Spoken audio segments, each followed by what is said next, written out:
Yeah, it's cooked, guys. It's cooked. The WNBA is officially cooked, man. Sophie Cunningham will probably be going to Project B as well. I can already see the writing on the wall, and these WNBA players keep visuals fast-paced early to hook. Slow, emotive B-roll for the middle, injury, negotiations. Ramp pace again for the final act, implications. Always show source captions when we quote articles, tweets, or press releases. When showing someone's social post, include the account handle and timestamp overlay. Use the original interview or announcement clip of Sophie for the moment of choice. We mark where to place it. Use reaction clips, fans, pundits, for social proof. Annie Costabel had an interview with one Sophie Cunningham, and she asked her about Project B and some things about the Indiana Fever and things of that nature. And it's very interesting and very telling, some of the things that Caitlin Clark had to say. I said Caitlin Clark, Sophie Cunningham had to say. And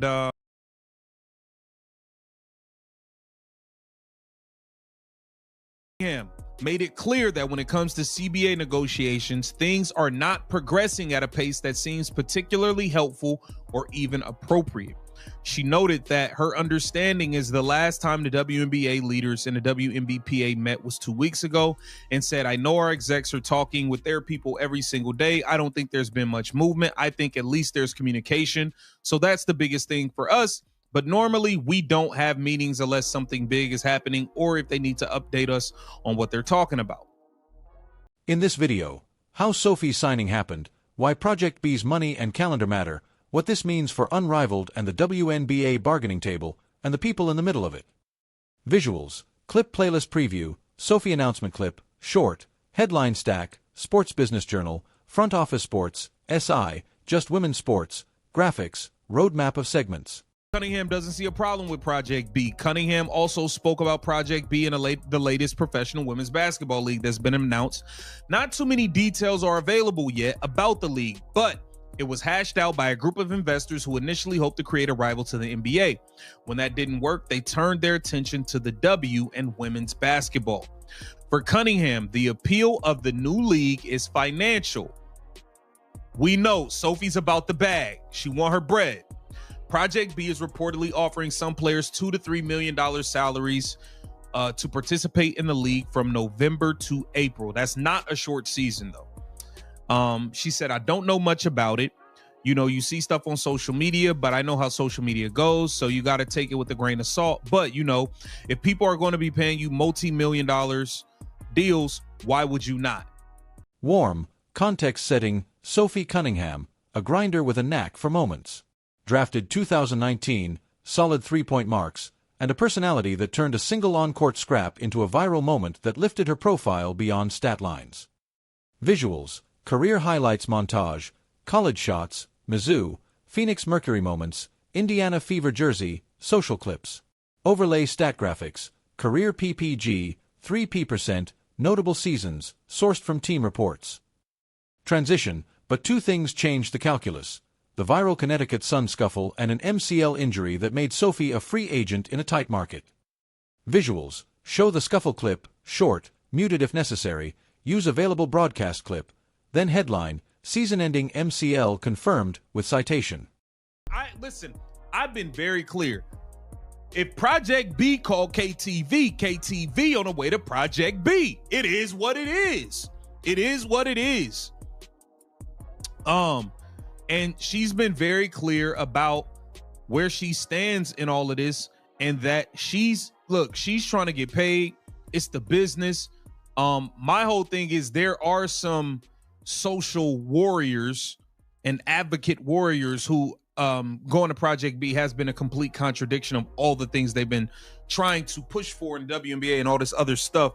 I wish they would have just said, hey, man, we just want to get paid more, and they could stop all of this other foolishness that they've been doing, and just say, hey, it's strictly about the bread. We could respect and understand if it's strictly about the bread, but once y'all all try to be like that.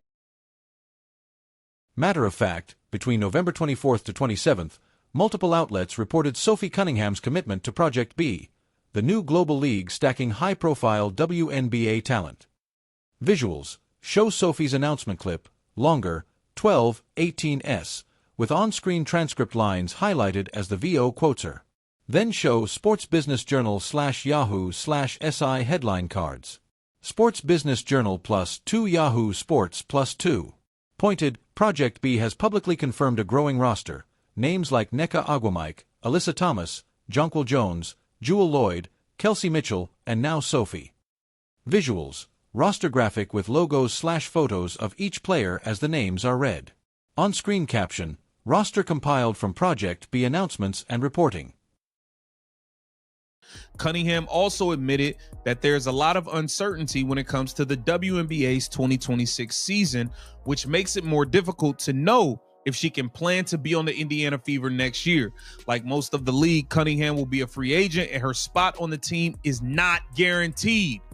There's a lot of uncertainty, like you said, with the CBA, with the money, if we're even going to have a league next year. And then people want to come back. We're trying to keep our core together. The Fever battled through several season-ending injuries, including Cunningham's own. Yeah, this was a season from hell for the Indiana in terms of injuries, man. And put in a strong performance during the WNBA playoffs this season. Low, revealing reports put Project B's player packages at about $2 million per year plus equity for some signees, a gulf with the WNBA's top pay tiers. Visuals.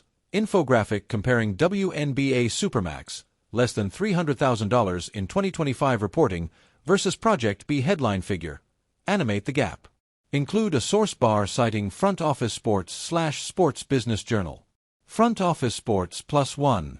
Analysis, that's not just a bigger paycheck, it's generational wealth for players who are 25 to 32 years old. For free agents, the math is obvious. Visuals. Short B-roll of players signing, handshake animation, dollar count graphics. You need to bring back Caitlin Clark, obviously the GOAT, it's her team. You re-sign Kelsey Mitchell, Aaliyah Boston, Lexi Hall. That's our core four, period. That's the core four, the original core four from Caitlin Clark's rookie season. Caitlin, Kelsey, Lexi, Aaliyah. Then after that, you bring back Sophie Cunningham and you bring back Michaela Timpson, and we go from there. I'm open to Ari McDonald coming off the bench. She does not have to. She doesn't have to be here, but I'm open to her coming off the bench. I'm open to a Chloe Bibby return. Those are some things I'm open to, but they don't have to happen.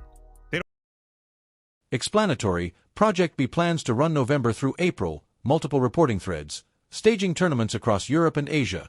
The timeline overlaps unrivaled, Jan-Mar, and could conflict with other off-season plans. Visuals, animated calendar year with Project B block, NOV, April, unrivaled block, Jan-Mar, WNBA block, May, October. Callouts show conflict zones. Cite Sports Business Journal and unrivaled scheduling pages. No, Sophie's about the bag. She want her bread. Project B is reportedly offering some players $2 to $3 million salaries to participate in the league from November to April. That's not a short season, though. She said, I don't know much about it. You know, you see stuff on social media, but I know how social media goes, so you got to take it with a grain of salt. But, you know, if people are going to be paying you multi-million dollars deals, why would you not? Implication, that overlap means signing with Project B can make it physically impossible to play in unrivaled, so players are making true exclusivity choices. Visuals, show quotes from Kelsey Mitchell and Sophie using the Grow the Game globally language, show the identical PR phrasing, overlay, same playbook. If you dig what I'm saying. So, with all this said, man, Sophie Cunningham looks like she will be going to Project B if they come calling. She's not turning a multi-million dollar deal down for nothing. Even if it means she can't play in the WNBA, she's gonna go get the bag. And respectfully, I understand. I'm not gonna sit here and make it seem like, oh, they shouldn't be going up. Listen, man. Everybody could say you shouldn't go until you got multi-million dollar offers in your face. And if they want to go get their bread, I'm not gonna knock them for going to get their bread. I would love to see Sophie Cunningham back with this Indiana Fever team, though. So get down in the comments. Let me know what you think about this. Keep the vision. Narrative, Sophie's rise wasn't manufactured by a marketing team. It came from a raw, shareable moment. the J.C. Sheldon scuffle that became a cultural clip. That kind of organic star power moves casual fans, and Project B wants that. Visuals: replay the viral clip, brief, respectful, then cut to social metrics, jersey sellouts, follower spike, TikTok mentions, use on-screen, social pulse, sourced from reports. Cite IndyStar/Sports reports for the incident and follow-ups. Human touch: Sophie's public persona, no pretense, fiery on court, fun off it, fits a global league selling spectacle and personality as much as wins. Visuals: montage: Sophie laughing in interviews, signing autographs, playful social posts. Investigative, slightly tense: here's the part most headlines soft pedal. Some players who are key voices in WNBA-CBA talks have also signed with alternatives. That raises questions about negotiating leverage and optics. Visuals: show photos/headshots of Nneka Agwamike, Players Association leader historically, Nafisa Collier/Brianna Stewart, unrivaled founders, and other signers. Use on-screen text, conflict or strategy. Cite reporting that notes signings while CBA negotiations are ongoing.